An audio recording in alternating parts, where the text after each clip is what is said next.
tepatnya di yaumul hisab. Teman-teman semuanya ya, Bapak dan Ibu sekalian, ya, sambil nunggu peserta yang lain, ada beberapa informasi terlebih dahulu yang bisa kita simak di antaranya sebelum kita fokus dengan materinya. Di antaranya yang pertama, informasi berkaitan dengan kajian offline ya, besok insya Allah tanggal 19 ya, insya Allah kajian offline ini berada di area Jawa Timur atau Surabaya. Jadi bagi teman-teman yang ada di daerah Surabaya yang mau mengikuti kajian offline-nya, silahkan hadir di Masjid Nurul Iman, daerah Pandugo, ya, Pandugo, Surabaya. 9 Juli, kemudian 16 Agustus, kemudian ini sifatnya bulan, setiap bulan. Jadi bagi teman-teman yang ada di daerah Jawa Timur, silahkan nanti dihadiri kajiannya. Mudah-mudahan ini memberi manfaat yang baik untuk kita semuanya, khususnya bagi teman-teman yang berharap mengikuti kajian offline, tetapi memang untuk area Jawa Timur. Oke. Silakan disimpan posternya atau disimpan info ini, siapa tahu nanti membutuhkan. Yang berikutnya, bagi kita semuanya, untuk yang sudah merencanakan umroh, silahkan masih ada 2 seat lagi. Ini terakhir ya, 2 seat untuk umroh. Cuma memang seat ini harganya agak beda, karena memang di akhir-akhir ini ada pergeseran harga beberapa harga tiket ternyata. Jadi bagi teman-teman semuanya yang sudah merencanakan umroh, silahkan masih tersisa 2 seat lagi. Silahkan hubungi nomor yang tertera. Yang mau umroh bersama Ustadz Nadif, tentunya dengan paket eksklusif 12 hari ya. Pesawatnya pakai pesawat Garuda, hotelnya pakai Sofa, kemudian di Madinah pakai Al. Ada kereta cepat nanti perjalanan dari Mekah ke Madinah, insya Allah.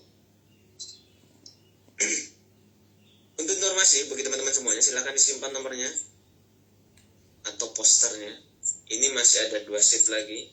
Mudah-mudahan ini menjadi sebab kebaikan untuk kita semuanya yang mau merencanakan umroh tahun ini atau bulan depan. Semoga Allah mudahkan untuk kita semuanya. Dan kita berdoa, mudah-mudahan yang ada di room ini, di majelis ini, semuanya diundang ke tanah suci oleh Allah. Dan semoga suatu saat nanti kita bisa berkunjung bersama-sama. Amin ya rabbal alamin. Baik, yang berikutnya, bahwasanya kajian kita kali ini berkaitan dengan sebuah tema. Temanya masih mirip dengan yang kemarin, cuma part yang ketiga, yakni berkaitan dengan menemukan hikmah nabawi dalam regulasi emosi, part yang ketiga. Jadi bagi teman-teman yang sudah mengikuti kajian sebelumnya, ini kajian lanjutan. Mudah-mudahan menjadi sebab diri kita semakin memahami, diri kita semakin paham atas apa saja yang harus kita lakukan ketika kita mau meregulasi emosi versi dengan hikmah-hikmah nabawi. Jadi bukan semata-mata dengan pendekatan psikologi yang secara umum.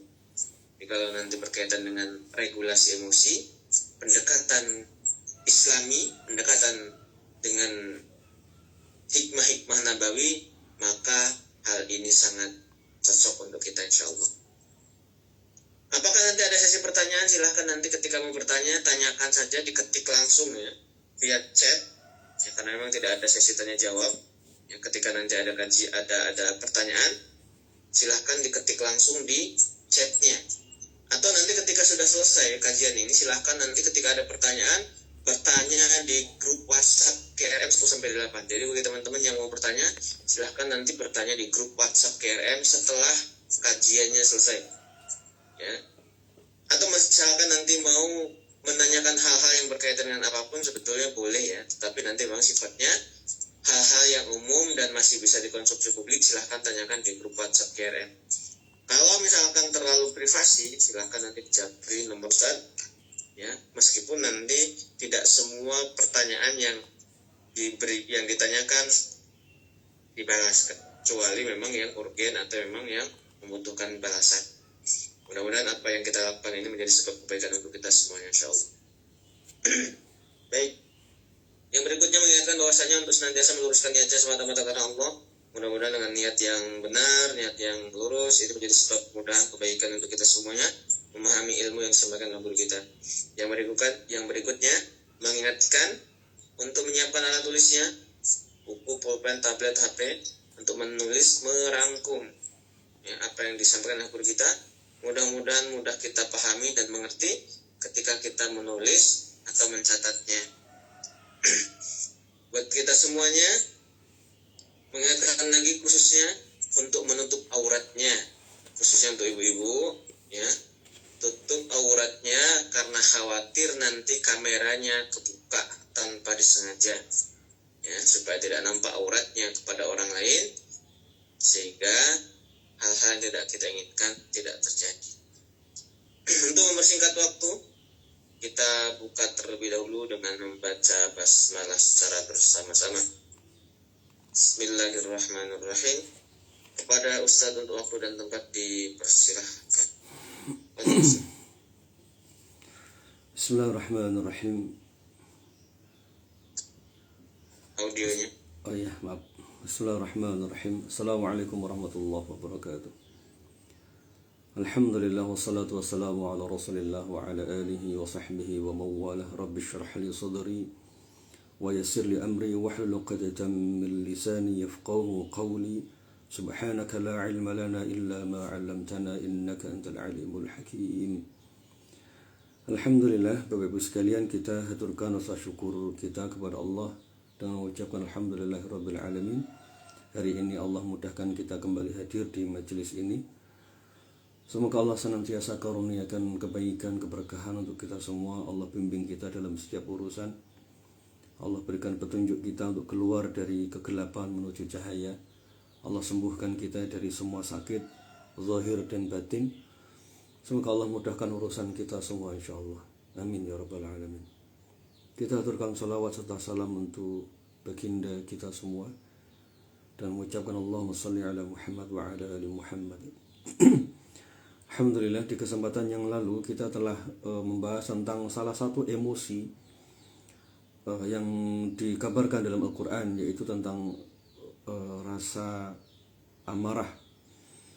Nah, satu yang terselip kemarin jalan keluar dari amarah, setelah kita bahas salah satu metode yang disebutkan oleh Nabi SAW, misalnya membaca ta'awud, kemudian diam dan yang lainnya. Tapi ada satu hal yang sangat mendasar, yang ini menjadi salah satu karakter khas atau pribadi Nabi Shallallahu Alaihi Wasallam, yaitu beliau tidak pernah marah karena motif personal, tidak pernah marah karena pribadi, tetapi beliau baru akan marah atau memberikan hukuman yang tegas jika terkait dengan hak-hak Allah. Nah, disinilah pentingnya marah yang lillah, emosi tapi dengan motif karena Allah. Nah, kemarin kita melihat kisah Nabi Yunus alaihissalam ketika beliau marah waktu umatnya dikasih tahu oleh beliau, namun terus-menerus dalam keadaan bermaksiat, tidak mengindahkan seruan Nabi Yunus. Lalu Nabi Yunus meninggalkan kaumnya dalam keadaan marah. Jadi meninggalkan perintah, meninggalkan amanah dalam keadaan marah. Itulah persoalan yang kemarin dihadapi oleh Nabi Yunus alaihissalam. Lalu setelah itu, kemarahan yang ini, yang dari hawa nafsu yang semacam ini, akhirnya menimbulkan ujian baru. Nabi Yunus alaihissalam tentu manusia yang sangat dicintai oleh Allah SWT, sehingga kesalahan kecil itu seperti tidak boleh terjadi. Maka kemudian Allah berikan ujian. Terlepas dari kisah ini tentang Nabi Yunus, kita tinggalkan kisah Nabi Yunusnya. Temanya itu hampir serupa dengan keseharian kita. Ketika kita marah dengan cara yang tidak pas, efeknya itu hampir selalu menimbulkan mudarat yang baru.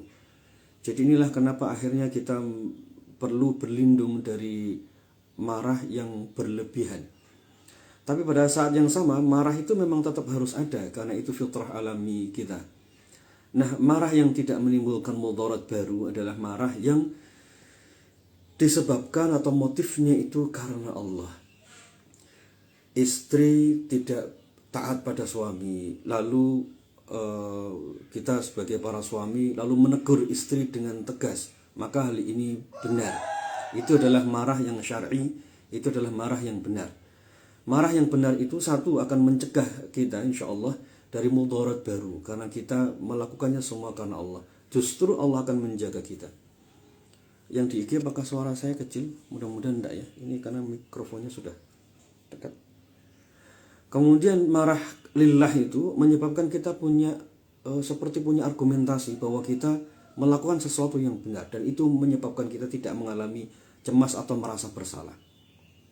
Misalnya kita telah menegur atau mengingatkan keluarga kita yang keliru sampai akhirnya terjadi perselisihan misalnya, kita pasti akan punya perasaan begini, saya menjelaskan ini karena Allah, dan yang saya sampaikan ini semuanya benar, bukan karena nafsu saya. Nah, yang demikian ini membuat kita merasa punya power lebih untuk menyampaikan sesuatu. Nah, inilah pentingnya marah itu karena Allah. Tapi kalau marah itu karena nafsu, nanti efeknya setelah kita marah biasanya muncul perasaan menyesal. Kok bisa ya saya sampai se-ekstrim itu marah saya? Kok bisa ya? Ini hampir pasti karena nafsu. Nah, di sini kita perlu belajar, kita mohon taufik, tapi ini betul-betul karena pertolongan Allah. Bisa membedakan marah karena nafsu dan marah karena lillah itu murni karena pertolongan Allah. Mudah-mudahan Allah berikan kita semua taufik, diberikan kemudahan untuk membedakan mana yang karena nafsu dan mana yang karena Allah. Baik, kemudian yang kedua, ada emosi yang perlu kita kendalikan atau kita regulasi, kita kelola, yang digambarkan dalam Al-Quran dengan istilah al-khawf. Yang kemarin marah, yang kedua ini adalah al-khawf. Mari kita lihat kata al-khawf ini nanti ada beberapa jenis, ada dua jenis minimal, ada dua tipe. Ya, ada dua tipe. Yang pertama, mari kita lihat dulu istilah ini. Mohon maaf ya, bukan yang pertama. Kita lihat dulu kenalan dengan istilah al-khawf. Ini ada dalam Al-Quran surah Al-Baqarah ayat 38. Di sini sekaligus solusinya nanti.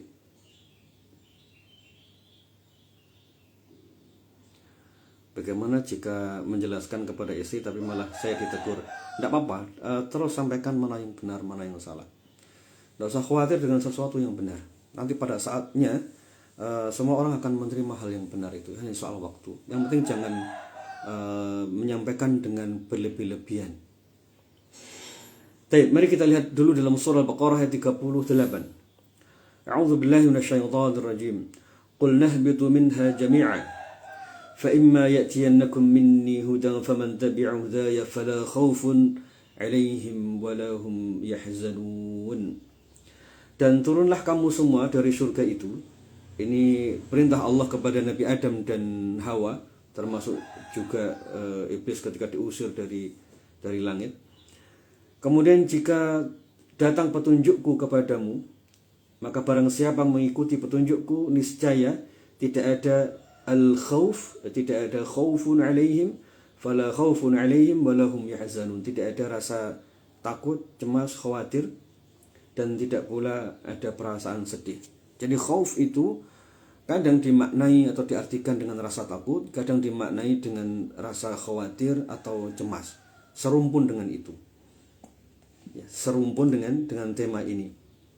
Baik, di sini ada beberapa kabar yang sangat penting. Mari kita lihat satu persatu. Qul nahbitu minha jami'a, dan turunlah kalian ke dunia itu semuanya.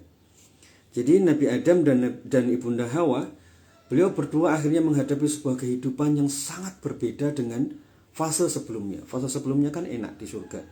Lalu Allah takdirkan mereka menjalani kehidupan yang betul-betul di luar dugaan. bukan hanya berbeda situasinya, tapi takdirnya pun berbeda. Yang sebelumnya menjadi makhluk di surga yang insya Allah abadi, lalu menjadi makhluk yang tinggal di dunia yang hidupnya sementara.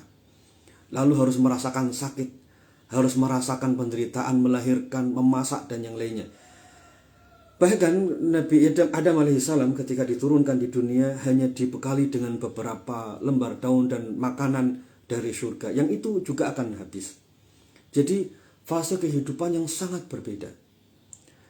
Lalu di sini Allah kabarkan setelah Nabi Adam diturunkan di dunia, Allah kabarkan barang siapa mengikuti petunjukku maka dia tidak akan mengalami al-khauf, tidak mengalami rasa takut.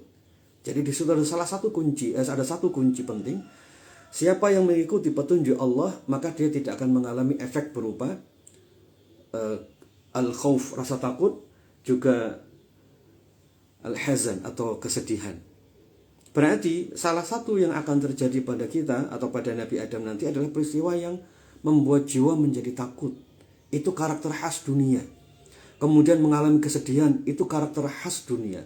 Dari sejak awal, teman-teman sekalian, Nabi Adam ketika diturunkan di dunia, Allah kabarin, nanti di dunia itu kamu akan mulai merasakan yang namanya sedih, mulai merasakan yang namanya takut, cemas. Itu hal yang tidak bisa dihindari, dan dua hal ini yang tidak ada di surga. Sekali lagi, dua hal ini yang namanya takut, cemas, dan sedih, ini dua hal yang tidak mungkin ada di surga. Lalu Allah kabarkan kepada Nabi Adam, nanti ketika mereka berdua tinggal di dunia, dua ini akan ditemui. Jalan keluarnya, kalau mengikuti petunjuk Allah, dua hal ini tidak ada. Karena petunjuk Allah itu, Allah yang punya surga, Allah yang punya semuanya. Kalau kita mengikuti petunjuk Allah, maka sifat-sifat dunia ini tidak akan nempel ke diri kita. Baik, berarti kalau saya mengalami rasa takut, mengalami rasa sedih dalam kehidupan saya, ini normal dong? Iya, karena itu adalah tabiat kehidupan di dunia. Kapan Pak kehidupan saya ini bebas dari rasa sedih dan cemas? Nanti di surga. Nah itu yang betul-betul tidak ada sedih dan cemas.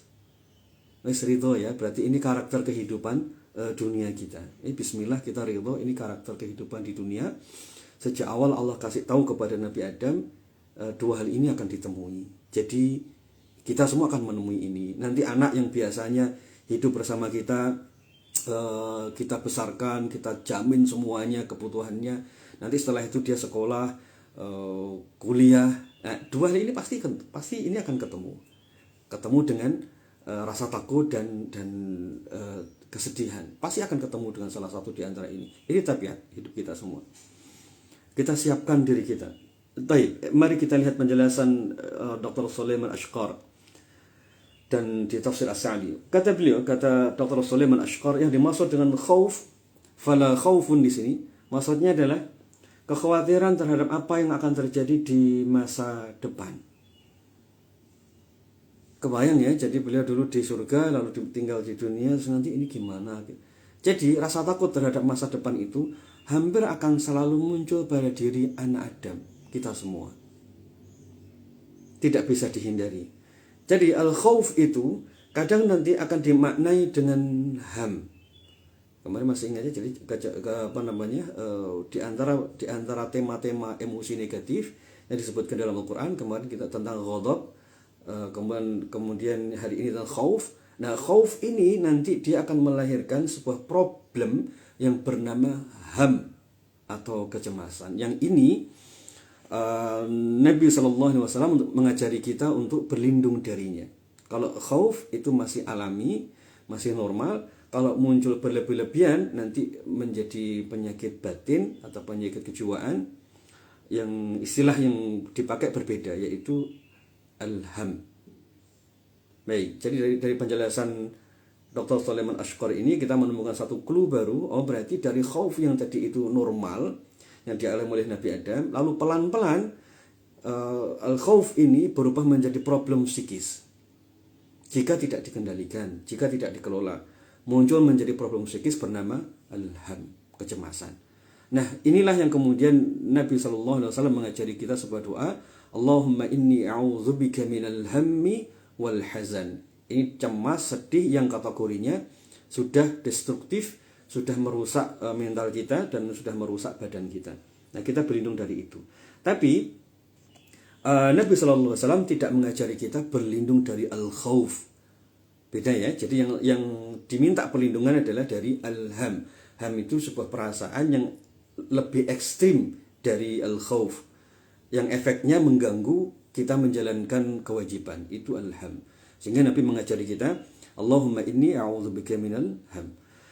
Tapi tentang khauf, malah Nabi SAW itu meminta dalam doa yang beliau ajarkan. Misalnya, Allahumma qsim lana min khasyatik ma tahulu bihi bainana wa baina ma'siyatik. Ya Allah, karuniakan kepadaku ini rasa takut, yang dengan rasa takut ini menghalangiku antara diriku dan antara maksiat dan Allahumma qsim lana khasyatik ma tahulu bihi bainana wa baina ma'siyatik, yang menghalangiku dari berbuat maksiat kepadamu. Jadi kalau al-khawf itu malah diminta oleh Nabi SAW dalam doa ini. Baik, silahkan dibaca doa itu. Allahumma inni a'udzubika minal hammi, itu berlindung dari rasa takut, cemas yang destruktif. Kalau yang kedua malah kita minta, Allahumma qsim lana min khasyatik. Ya Allah, aku mohon kepadamu karuniakanlah rasa takut. Nah, ini rasa takut yang benar. Baik, ini penjelasan dari Dr. Sulaiman Ashqar. Nah, ada penjelasan yang menarik di tafsir As-Sa'di. Kata Syekh Sa'di, beliau sampaikan, Allah menghilangkan rasa khawatir dan sedih itu, maksudnya dengan mengikuti petunjuk Allah. Jadi oleh karena itu Allah menghilangkan keduanya bagi orang yang mengikuti petunjuknya, petunjuk Allah tadi. Apabila kedua hal itu telah hilang, maksudnya al-khawf jadi dan hazan itu hilang, maka yang terjadi adalah sebaliknya, yaitu rasa aman yang sempurna. Baik, jadi di sini kita menemukan satu clue. Oh, berarti kalau kita ingin betul-betul jiwa kita ini sangat lapang, tenang, kuncinya adalah mengikuti petunjuk Allah.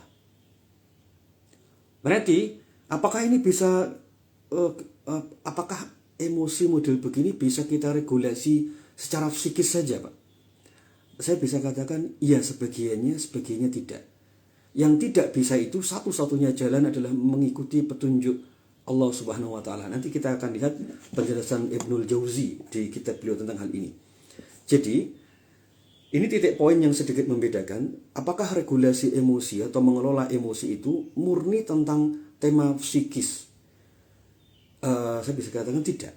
Sebagiannya iya, sebagiannya tidak. Yang tidak adalah sesuai dengan ayat ini, yang bisa menyebabkan batin itu lapang atau hilang semua kesedihan dan rasa takut tadi itu adalah mengikuti petunjuk Allah. Yang ini tidak bisa diganti dengan yang lain. Begitu ya, ini penjelasan dari Syekh As-Sa'di dalam tafsir As-Sa'di.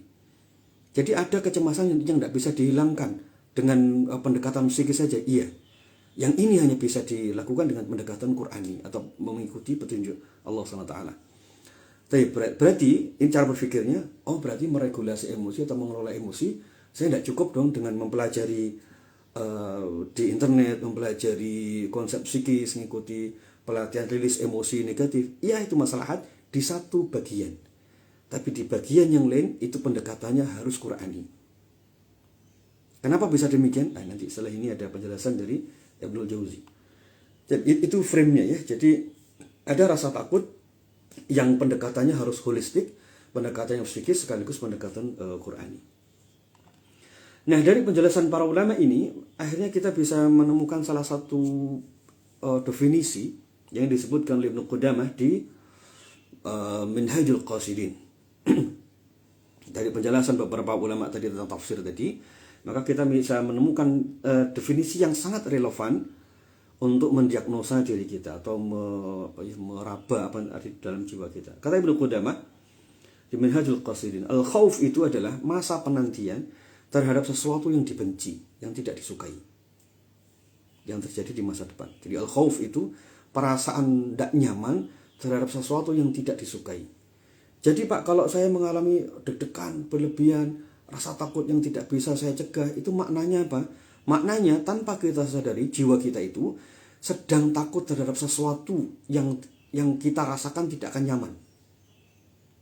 Mungkin cemoohan orang, mungkin kegagalan, mungkin kemiskinan. Intinya sesuatu yang kita anggap itu menakutkan, tidak nyaman, dan kita tidak mau itu terjadi dalam diri kita. Itulah makna asli dari al-khawf. Maka ya puncaknya dari al-khawf itu adalah takut terhadap neraka. Puncak dari al-khawf itu adalah takut dari neraka. Neraka adalah sesuatu yang paling tidak kita sukai. Jadi dari definisi Ibnu Qudamah ini, berarti kalau saya tiba-tiba ada rasa takut berlebihan, Pak, itu maknanya apa? Maknanya adalah jiwa kita sedang merasa terancam, jiwa kita sedang merasa ada sesuatu yang negatif akan datang pada diri kita.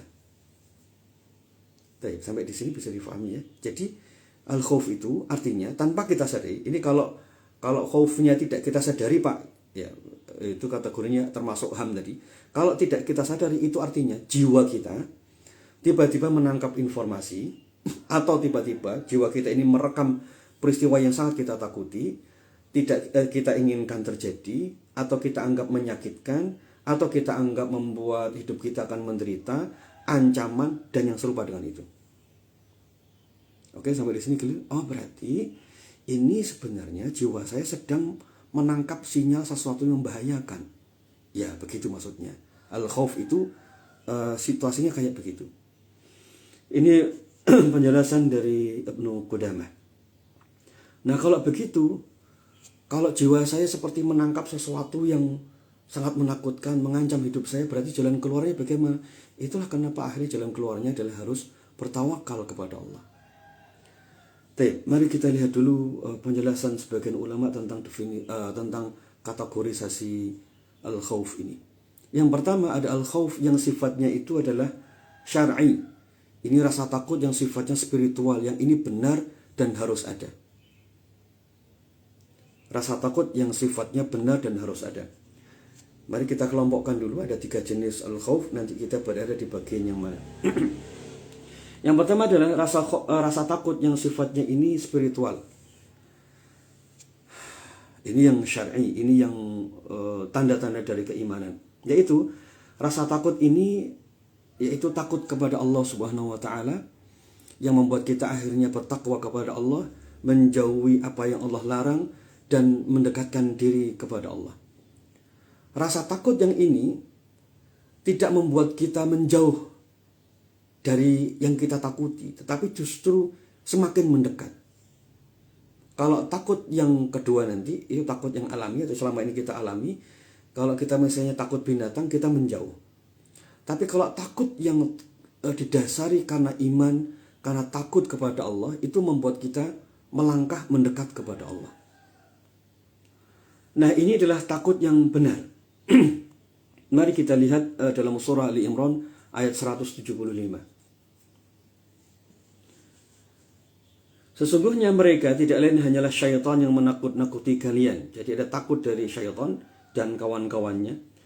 Karena itu janganlah kamu takut kepada mereka, tetapi takutlah kepadaku. Fala takhafuhum wa khafuni in kuntum mu'minin.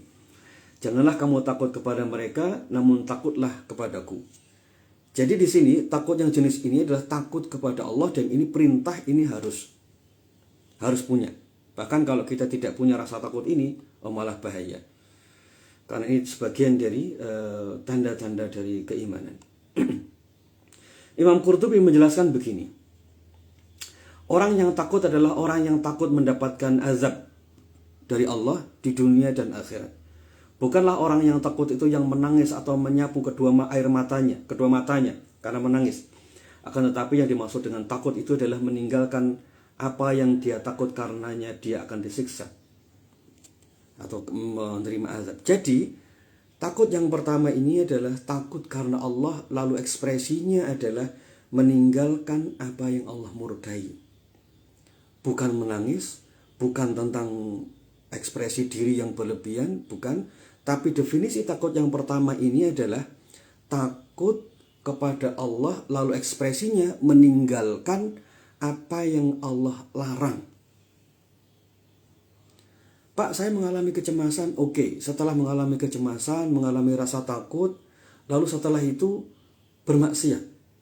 Berarti kita mengalami al-khauf atau tidak? Tidak. Justru dia sedang membangkang kepada Allah. Jadi di sini nanti akan ada orang yang dia mengalami kecemasan, dia mengalami rasa takut, sampai badannya deg-degan macam-macam, tapi masih bisa bermaksiat. Apakah orang yang semacam ini punya al-khauf dalam dadanya? Enggak. Ini justru membangkang, justru berani kepada Allah. Nauzubillah summa nauzubillah. Saya ulangi ya. Ada di antara manusia, misalnya orang kafir misalnya, mereka ini kufur kepada Allah, tidak beriman kepada Allah, lalu mengalami kecemasan. Apakah mereka ini kategorinya al-khauf? Enggak. Mereka ini bermaksiat, mereka ini durhaka kepada Allah. Tapi sebaliknya, ada orang yang masih mengalami cemas luar biasa kayak kita misalnya, mengalami panic attacks, mengalami anxiety, tapi di saat yang sama juga takut untuk berbuat maksiat. Nah, ini benar, ini bagus. Walaupun masih ada kecemasan. Ini bagus karena dia telah menjauhkan diri dari maksiat. Jadi al-khauf yang model pertama, khauf yang pertama adalah khauf yang wajib ada dalam diri seseorang. Makanya doanya tadi yang diajarkan oleh Nabi, Allahumma qsim lana min khasyatik. Ya Allah, ilhamkan dalam jiwaku rasa takut kepadamu. Jadi mintalah rasa takut ini. Baik, sekali lagi ini adalah bentuk rasa takut yang paling ideal. Kalau orang mengalami kecemasan, mengalami rasa takut yang tidak jelas, efeknya mengganggu aktivitas, tapi tetap bermaksiat, dia kategorinya bukan menjalankan al-khauf yang benar. Nah, tinggal dicek ya kita sekarang. Oh, saya masih sering berbuat dosa Pak, walaupun saya mengalami panic attack. Berarti ada masalah dalam diri kita yang lebih berat dibandingkan dengan panic attack. Kalau kita tidak punya rasa takut yang ini lebih sakit, ini lebih berat, ini lebih mudaratnya dunia dan akhirat lebih berat dibandingkan dengan anxiety, lebih berat dibandingkan dengan panic attack. Sekali lagi, orang yang tidak punya khauf yang model ini, yang jenis pertama, dia lebih sakit daripada orang yang mengalami anxiety.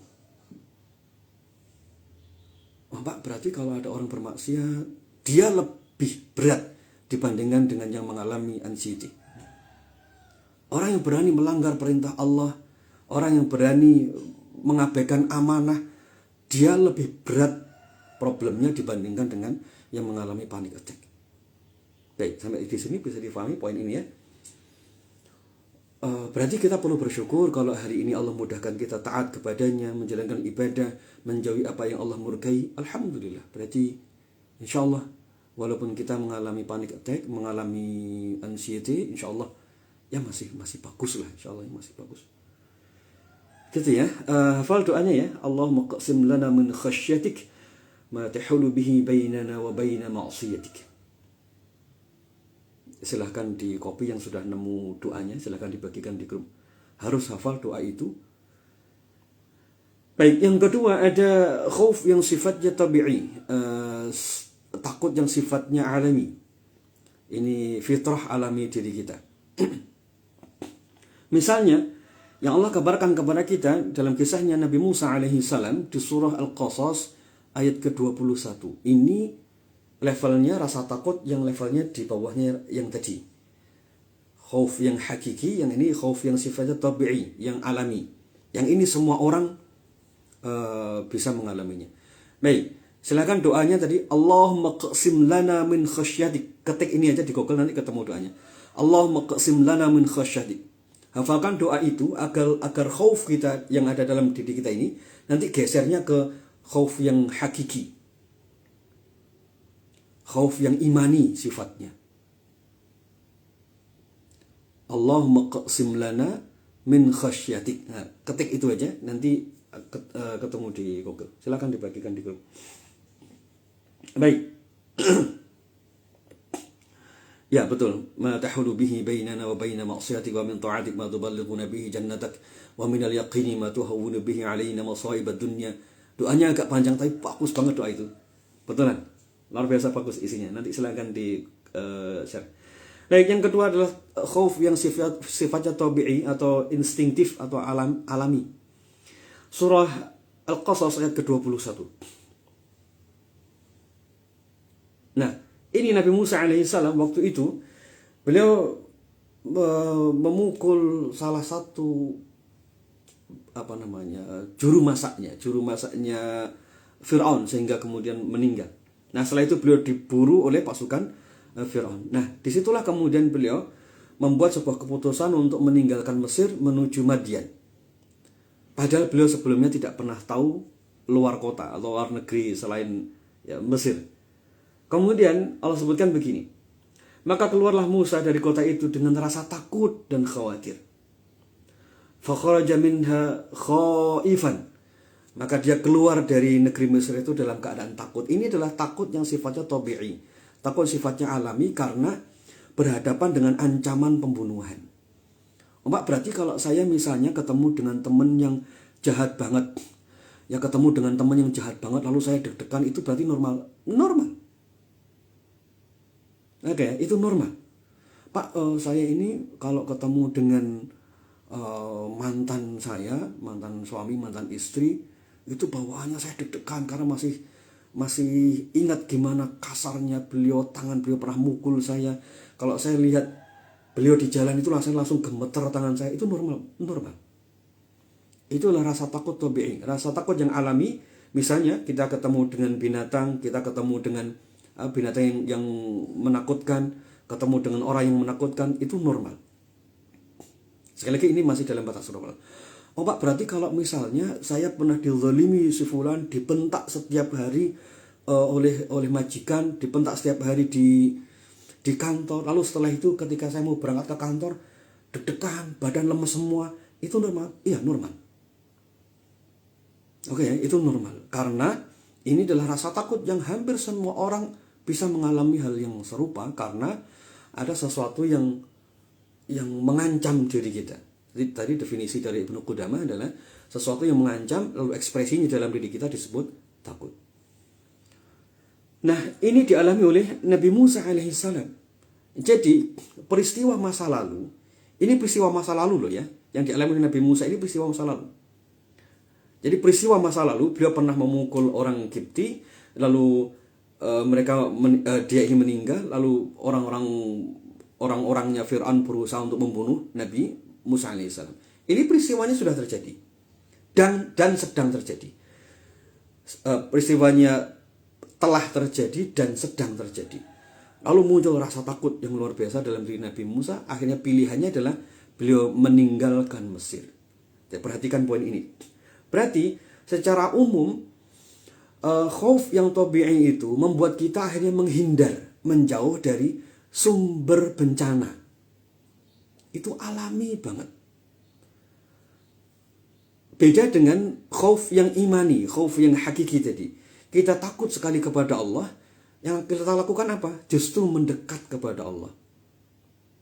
Tapi kalau khauf yang tabi'i, takut kepada binatang buas, yang kita lakukan adalah menjauh, mencari keselamatan. Nah, kemudian di ayat ke-22,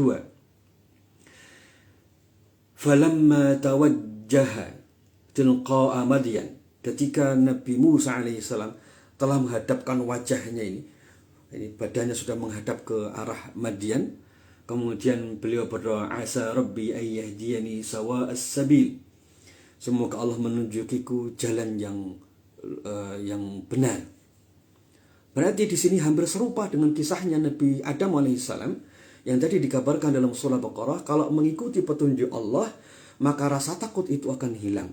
Nah, Nabi Musa persis mengalami peristiwa rasa takut karena dikejar oleh orangnya Fir'aun. Lalu beliau mengambil langkah menuju Madian. Setelah menghadapkan wajahnya hendak melangkah menuju Madian, beliau mengucapkan kalimat asa rabbi ayyahdiyani, semoga Allah menunjukiku kepada jalan yang benar. Oh, berarti kalau seseorang mendapatkan bimbingan Allah, melangkah menuju jalan yang benar, maka setelah itu yang hilang adalah takut dan cemasnya. Makanya tadi kita garis bawahi di awal tadi, ada sebagian rasa takut itu yang bisa diregulasi secara psikis Tapi ada sebagiannya yang tidak bisa kecuali mengikuti petunjuk Allah. Nabi Musa mendapatkan petunjuk dari Allah untuk meninggalkan Mesir. Nabi Musa mengikuti petunjuk itu. Begitu sudah mantap melangkah, lalu beliau berdoa, asa rabbi ayyahdiyani sawa as-sabil. Problemnya adalah khauf tabi'i, lalu mengikuti petunjuk Allah, jalan khaufnya nanti akan hilang. Begitu rutenya. Jadi mungkin begini situasinya, kalau kita dalam rumah tangga di keluarga misalnya, Pak saya ini mengalami kecemasan, rasa takut setiap kali saya ketemu dengan mertua misalnya. Sehingga saya tidak bisa kalau ketemu, deg-degan badan saya sakit. Lalu kita mendapatkan petunjuk dari Allah berupa misalnya orang tua kita, mertua kita sakit keras. Mungkin ini petunjuk Allah. Bismillah ya Allah, jika memang saya harus merawat beliau, ini semua lillah karenamu ya Allah, maka tunjukilah aku. Asa rabbi ayyahdiyani, semoga Allah menunjukiku. Lalu setelah itu kita mantap, bismillah, saya datangi ibu saya datangi ibu mertua saya akan rawat beliau karena Allah. Setelah itu, pelan-pelan rasa takut akan Allah cabut karena kita mengikuti petunjuk Allah. Ini murni tentang spiritualitas. Pak, saya ini di kantor ini kalau saya ketemu dengan si fulan, saya tidak bisa, saya harus berhenti. Karena kalau ketika saya kerja, badan saya seperti error semua. Lalu tiba-tiba kita pulang ke rumah, ngelihat anak yang perlu bayar SPP, tiba-tiba anak, misalnya Allah takdirkan anak ini sakit. Lalu pikiran kita tiba-tiba terbalik. Yang tadinya takut ke kantor, tiba-tiba kita bilang, tidak ada pilihan. Saya harus tetap di sana, ini anak sakit. Bismillah, setelah itu hadapkan wajah dan badan kita ke kantor tadi, lalu ucapkan, asa rabbi ayyahdiyani. Kayaknya bismillah, ini mudah-mudahan ini petunjuk dari Allah. Kalau kita sudah meyakini langkah kita dengan kalimat, ini kayaknya petunjuk Allah, semua rasa takut tadi akan hilang.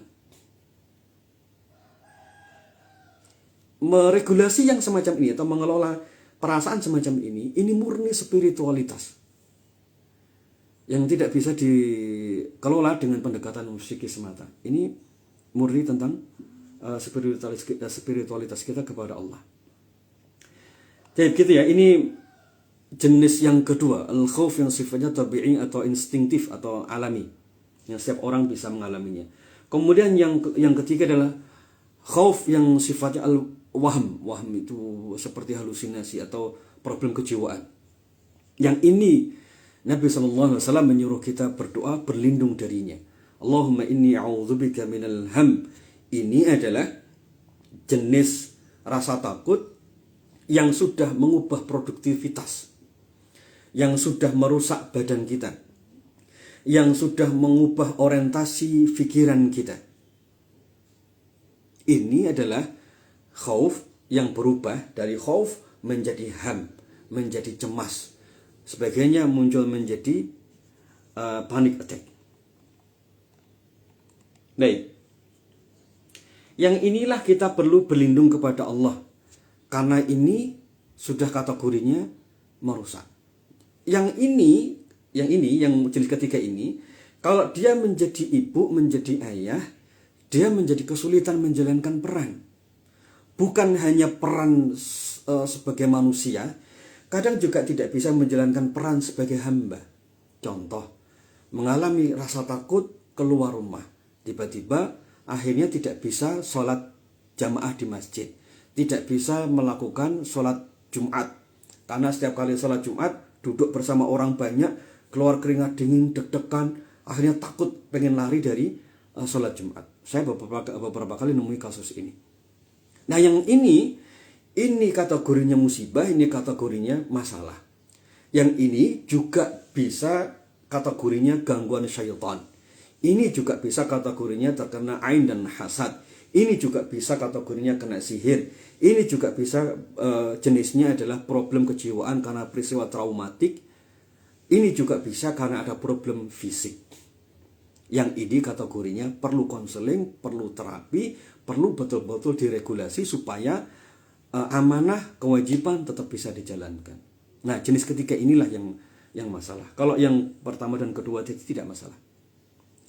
Nah, apakah yang jenis pertama tadi bisa berubah menjadi yang ketiga ini? Bisa ternyata. Saya menemukan ini penjelasan ini disebutkan oleh Ibnul Jauzi. Baik, nanti kita masuk bab itu. Poinnya gitu ya. Jadi yang ketiga ini adalah jenis khauf yang akhirnya merusak kehidupan kita di semua sisi. Nah, bagaimana untuk meregulasi poin yang ketiga ini atau mengelola yang ketiga ini? Kalau kategorinya sudah malpraktek atau malfungsi, jadi sudah mulai error, berarti ini bukan hanya yang ketiga saja. Yang satu, yang kedua, itu juga bisa berlebih-lebih, nanti efeknya jadi yang ketiga. Yang ke satu, walaupun sifatnya tadi adalah imani, itu juga bisa muncul menjadi yang ketiga. Khauf yang kedua, yang berupa khauf tabi'i, yang alami, ini juga bisa berlebih-lebihan akhirnya berubah menjadi bentuk ketiga. Penjelasan ini hanya disebutkan, setidaknya yang saya tahu ya, disebutkan oleh Ibnu Jauzi saja. Sekali lagi, khauf yang imani, yang kedua khauf yang tabi'i, walaupun ini tracknya betul, kalau berlebih-lebihan dia berubah menjadi khauf yang ketiga, yang waham kategorinya. Mari kita lihat cara meregulasinya dan sekaligus untuk memahami perubahan ini tadi. Ini disebutkan oleh Ibnu Jauzi di kitab beliau At-Tibur Ruhani. Nah, cara mengelola atau meregulasi emosi yang sudah berubah, 1, 2 berubah menjadi 3 atau 3 sendiri. Cara yang pertama adalah meminta pertolongan kepada Allah. Karena tidak mungkin ini murni perlindungan Allah. Contoh khauf yang pertama berubah menjadi yang ketiga. Ini saya ingin sebutkan kisahnya yang disebutkan oleh Ibnu Jauzi. Beliau mengutip dari beberapa riwayat. Gitu ya. Poinnya yang perlu diregulasi itu adalah kalau sudah menimbulkan problem secara mental, merusak kewajiban-kewajiban kita. Kata Ibnu Jauzi begini. Tidak sedikit orang-orang soleh yang ketakutannya kepada Allah sangat tinggi, kata beliau. Sehingga mereka perlu memohon kepada Allah agar ketakutannya dikurangi. Sebab bagi mereka ketakutan laksana cemeti. Apabila dicambukkan terus-menerus maka akan menimbulkan kegelisahan. Jadi ada rasa takut yang itu baik banget. Yang dimaksud oleh Ibnu Jauzi ini bukanlah menghilangkan takutnya kepada Allah, tapi yang diinginkan oleh beliau ini adalah menghilangkan efeknya yang menyebabkan rusak semua kewajiban. Mari kita lihat contohnya. Beliau mengutip kisah Sufyan Ats-Tsauri. Beliau sedang duduk bersama seorang pemuda. Lalu pemuda itu bertanya, dia ingin punya perasaan takut banget kepada Allah. Kemudian beliau bertanya, apakah kamu benar-benar ingin takut dengan sebenar-benarnya kepada Allah? Pemuda itu menjawab, iya. Kata Sufyan Ats-Tsauri, kamu keliru. Jika kamu takut kepada Allah secara berlebihan seperti itu, niscaya kamu tidak akan mampu mengerjakan perbuatan-perbuatan yang fardu. Karena rasa takut yang semacam ini kategorinya sudah problem kesehatan mental. Misalnya, kita ini pernah berbuat dosa, pernah berbuat kesalahan, lalu muncul rasa takut, itu bagus, lalu taubat. Tapi setelah itu munculnya ekstrim dalam jiwa kita, takut banget sehingga akhirnya terus tiba-tiba tidak mau sholat.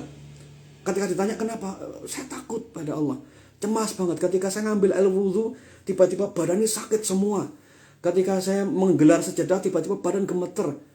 Ini adalah rasa takut yang awalnya benar, tetapi buahnya keliru. Nah, ini yang disebut oleh Ibnu Jauzi, sehingga para ulama atau orang-orang soleh terdahulu, bahkan di antara mereka memohon kepada Allah agar rasa takutnya itu dibuat normal. Tentu ini bukanlah yang tadi ada dalam doa Nabi, Allahumma qsim lana min khasyatik, tentu bukan itu. Yang dimaksud oleh Ibnu Jauzi adalah rasa takut yang efeknya menjadi ekstrim. Gitu ya.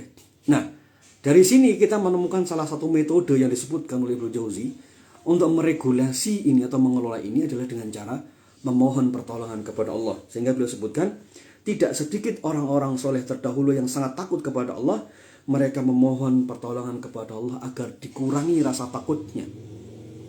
Oh, berarti gimana cara saya mengelola rasa takut ini? Doa saja. Ya Allah, karuniakanlah kepadaku rasa takut kepadamu. Lalu setelah itu tambahin, ya Allah, berikanlah rasa takut yang maslahat untuk dunia dan akhiratku. Jadi kalau kita sekarang mulai punya rasa takut berlebih-lebihan, dengan rasa takut itu saya kok tidak bisa silaturahim dengan orang tua ya. Saya dengan rasa takut ini kok saya akhirnya tidak bisa menjalankan kewajiban kepada suami, kepada istri ya. Tambahin doanya, ya Allah, karuniakanlah kepadaku rasa takut yang alami, yang sewajarnya. Jadi bagaimana cara meregulasinya? Minta pertolongan kepada Allah. Baik, ini cara meregulasi yang pertama, meminta pertolongan kepada Allah agar diberikan rasa takut yang sewajarnya.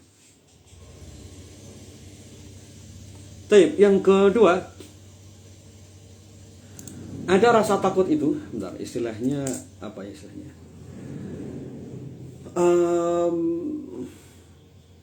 Membiasakan diri mengingat Allah di saat lapang. Ibnu Jauzi menyebutkan begini, bentar ya, ada kalimat beliau fokus, masya Allah. Bentar. Nah ini, yang ini tidak dibahas secara psikis. Ini murni spiritual. Makanya tadi saya sebutkan di bagian awal, ada emosi rasa takut ini yang bisa dikelola secara psikis, tapi ada pula yang hanya bisa dikelola secara spiritual dengan pendekatan Quran, tidak bisa dikelola secara psikis. Kata beliau begini, ini cara meregulasinya. Mengingat Allah di masa lapang, sebab pertolongan di masa sempit. Kata beliau, agar tidak tersiksa oleh bayangan rasa takut, seseorang mesti ingat bahwa siapa yang mengingat Allah di masa lapang, di masa sehat, niscaya Allah akan jaga dia di masa sakitnya.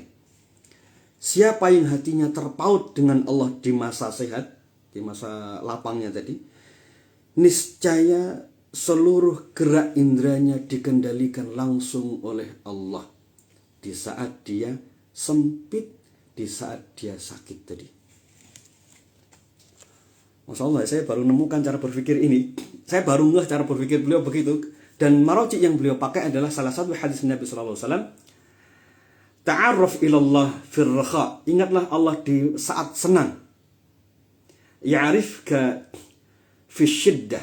Maka Allah akan mengingatmu di saat susah. Nah, Ibnu Jauzi menafsirkan hadis ini terkait dengan kecemasan diantaranya, atau terkait dengan al-khawf yang berlebihan tadi. Jadi kalau orang di masa lapangnya terbiasa batinnya mengingat Allah. Mengingat Allah itu maksudnya bukan hanya ingat eling, itu bukan hanya itu, tapi taat pada Allah.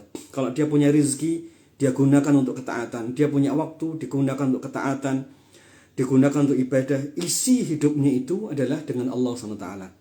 Kalau dia isi masa lapangnya, masa sehatnya dengan ketaatan pada Allah, banyak memuji kepada Allah, banyak zikir kepada Allah, kemudian banyak taat dalam semua urusan. Kalau terus-menerus dia lakukan itu, nanti ketika dia mengalami masa sempit atau cemas atau panic attack atau anxiety tanpa bisa dia cegah, saat itu Allah akan mengambil alih semua organnya, sehingga cemasnya itu akan hilang seketika.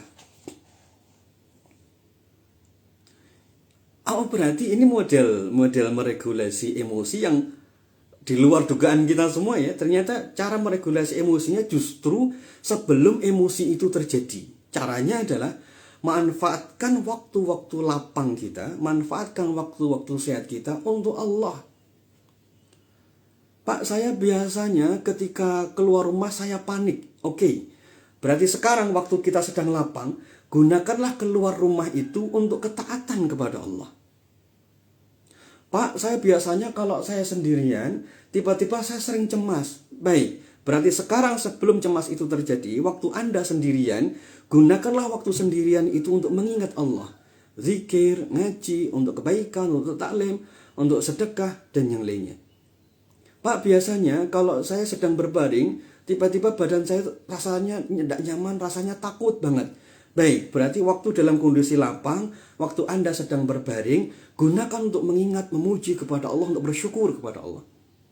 Jadi, masa lapang yang kita gunakan untuk terpautnya hati kita kepada Allah, menautkan hati kita kepada Allah, maka nanti ketika terjadi cemas tanpa sebab, panik yang tidak bisa dicegah, saat itulah indera kita akan diambil alih oleh Allah Subhanahu wa Ta'ala, insya Allah. Sehingga setelah itu kita akan mudah sekali keluar dari kecemasan atau dari panik attack yang tidak bisa kita cegah tadi.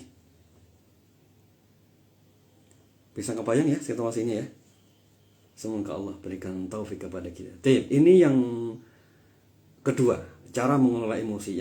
Cara mengelola emosi negatif berupa rasa takut. Tadi yang pertama adalah berdoa kepada Allah, hafalkan doanya. Kemudian yang kedua, banyak mengingat atau banyak mentautkan hati kita kepada Allah di saat lapang. Nah, yang ketiga, cara mengelola emosi yang disebutkan pula di sini. Cuman mungkin ringkasnya saja begini. Yang ketiga adalah mengelola pikiran tentang kekuasaan Allah. Apa saja poin-poinnya? Ini yang ketiga, isilah pikiran kita ini dengan isi yang benar. Kelola isi pikiran kita dengan cara yang benar. Yang pertama, cara mengelolanya, jangan memasuki wilayah gaib. Wilayah gaib itu apa? Kematian saya nanti kayak apa, rezeki masa depan saya nanti kayak apa, nanti anak kayak apa, nanti masa depan kayak apa, hidup saya nanti kayak apa. Semua hal yang gaib itu bukan milik kita, jangan masuki wilayah itu. Termasuk juga urusan misalnya vonis, bagi teman-teman yang ikuti terapi spiritual misalnya, di terapi divonis tentang misalnya kena gangguan jin dan yang lainnya, tidak usah terlalu fokus ke sana, karena itu wilayah gaib. Jangan terlalu memasuki wilayah gaib, karena memasuki wilayah gaib itu membuat kita mudah sekali mengalami rasa takut tanpa sebab yang jelas. Termasuk dalam bab ini, jangan memasuki wilayah takdir Allah. Nanti ini masa depan saya gimana Pak ya? Ini suami tidak kerja, ini anak-anak saya butuh ini. Udah, jangan memasuki wilayah yang gaib. Wilayah kita adalah ikhtiar. Yang kedua, cara mengelolanya setelah tidak memasuki wilayah gaib, yang kedua, fokuslah kepada hal-hal yang bisa kita kendalikan. Sekali lagi, fokuslah kepada hal-hal yang bisa kita kendalikan. Apa itu? Pak, ini nanti saya kira-kira bisa sembuh atau enggak? Sembuh itu urusan Gusti Allah. Yang bisa kita kendalikan apa? Terapi. Ya sudah, fokus pikirkan terapinya apa. Sudah, itu saja. Kalau pikiran kita tentang sembuh atau enggak, itu wilayah takdir, itu wilayah kekuasaan Allah. Pasti cemas nanti. Pasti akhirnya ketakutan tanpa sebab yang jelas. Gimana cara berhentinya? Fokuslah ke apa yang bisa dalam kendali kita. Dalam kendali saya sekarang apa? Minum obat. Ya sudah, cari obat sebaik-baiknya. Yang bisa saya lakukan apa? Cari terapis. Udah, cari. Jadi fokuslah kepada hal yang ada dalam genggaman kita, yang bisa kita kendalikan. Yang ketiga adalah fokuslah ke hari ini. Ham dan hazan. Hazan itu kesedihan terhadap masa lalu. Kemudian ham atau khauf, sebagaimana penjelasan Dr. Sulaiman Ashkar tadi, itu adalah tentang masa depan. Berarti jangan bawa pikiran kita ke masa lalu, jangan bawa pikiran kita ke masa depan. Fokusnya apa? Hari ini. Tidak usah mikirin besok. Ini untuk yang mengalami kecemasan ya, bukan untuk orang yang tidak mengalami kecemasan. Kalau yang tidak mengalami kecemasan silahkan berpikir, oh saya besok akan begini. Silahkan. Tapi untuk yang sedang mengalami kecemasan, sedang mengalami rasa takut tidak sebab yang sering muncul, jangan mikirin besok. Hari ini saja. Latih untuk mikirin hari ini. Sibukkan untuk menyelesaikan Pak, tapi pikiran saya tetap besok ya Pak. Caranya, habiskan energi kita untuk hari ini. Hari ini saya masak, hari ini nyuci, hari ini belajar, hari ini silaturahim, dijadwal sampai kira-kira mendekati isya gitu. Dijadwal sampai kira mendekati isya, saya itu selesai. Setelah itu tinggal tidur. Jadi mulailah untuk menyelesaikan, memaksimalkan amal hari ini. Amal masa lalu itu sudah selesai dan kita tidak bisa melakukan apapun. Amal besok itu belum tentu terjadi. Kewajiban kita hari ini saja. Anggaplah seolah-olah hari itu hari ini saja. Ini sholat terakhirku. Saya harus sungguh-sungguh sholatku. Hari ini, pokoknya sempurnakan hari ini. Nah, ini untuk mengelola isi pikiran tadi supaya tidak berkelana ke masa depan dan tidak berkelana ke masa lalu. Kalau ini tetap tidak bisa, ya ini pikirannya tidak bisa dicegah. Oh, berarti ini ada syaitannya. Jadi yang perlu antum ketahui, teman-teman sekalian, pikiran yang tidak bisa dicegah itu mungkin sebagiannya karena problem psikis, kadang sebagainya adalah karena syaitan. Bahkan sebagainya karena ain dari bangsa jin. Ya, karena ain dari bangsa jin juga bisa. Yang ini tentu tidak bisa difahami atau sulit difahami di dunia ilmu psikologi atau psikiatri, tapi ini betul-betul ada di dunia spiritual, di dunia terapi Qurani. Karena saya bisa bilang begini karena saya sudah ketemu dengan kasus berulang-ulang. Teman-teman yang mengalami ketakutan tanpa sebab yang jelas, begitu terapi Qurani, alhamdulillah Allah mudahkan. Baik, ada doa, terakhir ada doa yang sangat bagus. Doa ini mewakili jiwa kita supaya kita terhindar dari semua rasa takut. Doa ini tentang doa afiyah. Ya, doa afiyah. Kalimatnya begini. Hafal wa la fi dini wa dunyaya wa ahli wa mali. Ya Allah, aku mohon keselamatan untuk agama, dunia, keluarga dan hartaku. Nah, tambahannya ini yang bagus. Allah mastur aurati. Ya Allah, tutuplah auratku atau aibku. Karena kekurangan itu yang menyebabkan kita mengalami rasa takut. Takut terbongkar. Intinya semua yang kurang kita minta ditutup oleh Allah, minta disempurnakan. Kemudian ada kalimat ini yang kaitannya dengan rasa aman. Wa amin rawati. Ya Allah, tentramkanlah hatiku dari rasa takut. Wa amin rawati. Ya Allah, tentramkan hatiku dari rasa takut. Hafalkan doa ini. Ya Allah, tentramkan hatiku dari rasa takut. Allahumma inni as'aluka al-afwa wal afiyah fid dunya wal akhirah. Allahumma inni as'aluka al-afwa wal afiyah fi dini wa dunyaya wa ahli wa mali. Lalu ada tambahnya, Allahumma astur aurati wa amin rawati. Ya Allah, tutuplah aibku. Yang kedua, ya Allah, tentramkan hatiku dari semua rasa takut. Wa amin rawati. Ya Allah, tentramkan, amankan hatiku dari semua rasa takut. Ada kalimat itu. Ini doa ini luar biasa. Hafalin. Nah, lalu ada tambahan lagi, ini yang versi panjangnya ya. Ada tambahannya. Yang ini membuat kita semakin yakin kita tidak ada rasa takut setelahnya, mudah-mudahan. Ada kalimat begini. Allah mafatni min baini yadai wa min khalfi. Ya Allah, jagalah aku dari arah depanku dan belakangku. Kemudian wa an yamini wa an shimali. Jagalah aku dari kanan dan kiriku.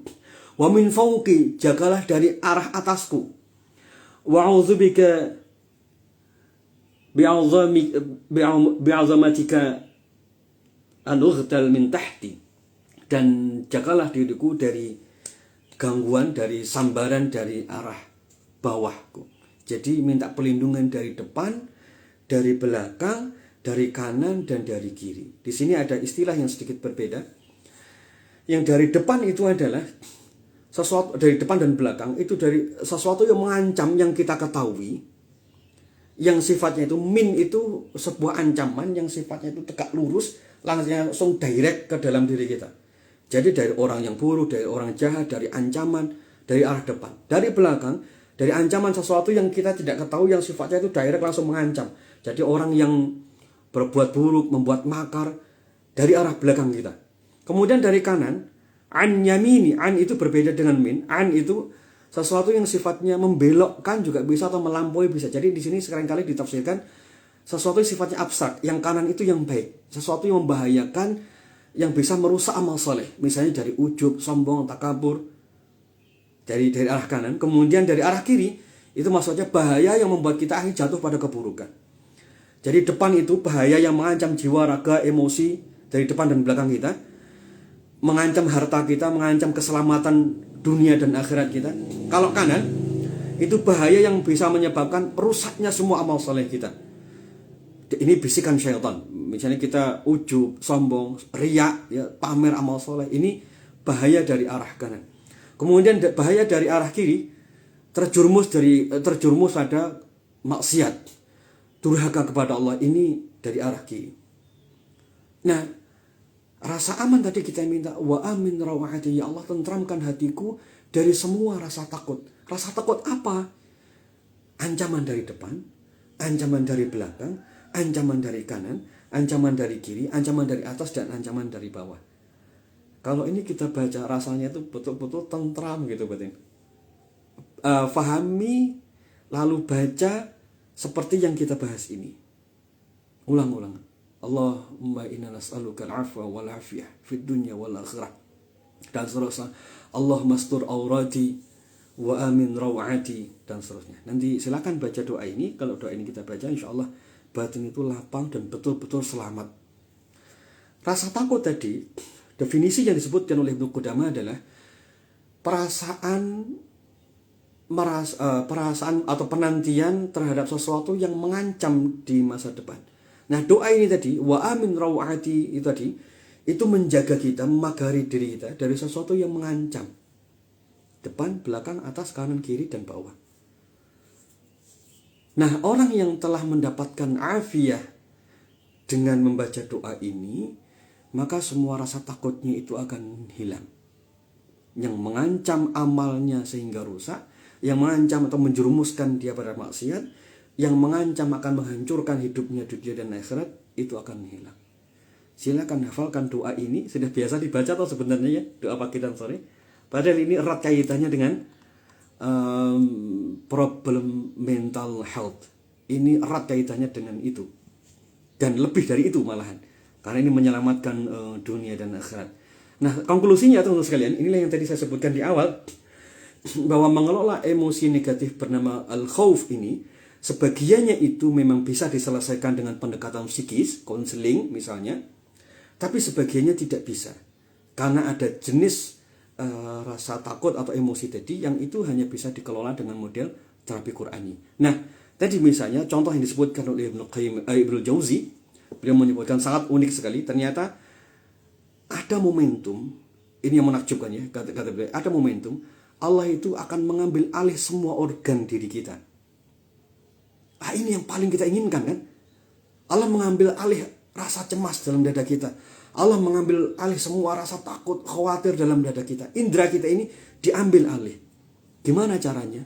Biasakanlah di lapang, di waktu luang, di waktu lapang, di waktu sehat, mentautkan hati kita kepada Allah.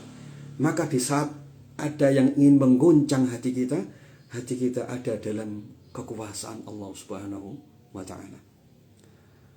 Allahumma inna nas'aluka al-'afwa wal 'afiyah fid dunya wal akhirah. Allahumma inna nas'aluka al-'afwa wal 'afiyah fid dunya wal akhirah. Gitu ya, semoga Allah berikan taufik kepada kita semua insyaallah. Saya kembalikan ke APD. Selamat berjuang teman-teman sekalian. Hafalkan doa-doa yang tadi. Fahami, baca dengan pemahaman yang baik. Semoga Allah ijabah. Dan saya berharap kita biasa mentautkan hati kepada Allah agar setiap kali kita mengalami situasi sulit, hati kita berada dalam kekuasaan Allah SWT. Allah ambil alih hati dan organ-organ dalam tubuh kita insyaallah. Wallahu a'lam bishawab.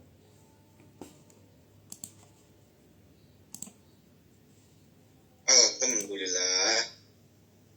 Mudah-mudahan diri kita bisa mengaplikasikannya buat diri kita semuanya. Di antara masalah-masalah yang sering terjadi pada kita, mudah-mudahan kita bisa mempraktikkan dengan guru kita insyaallah. Alhamdulillah, karena memang waktunya sudah di penghujung acara 6.36 ya, karena memang di akhir pekan ini mungkin banyak agenda atau aktivitas yang sudah diagendakan.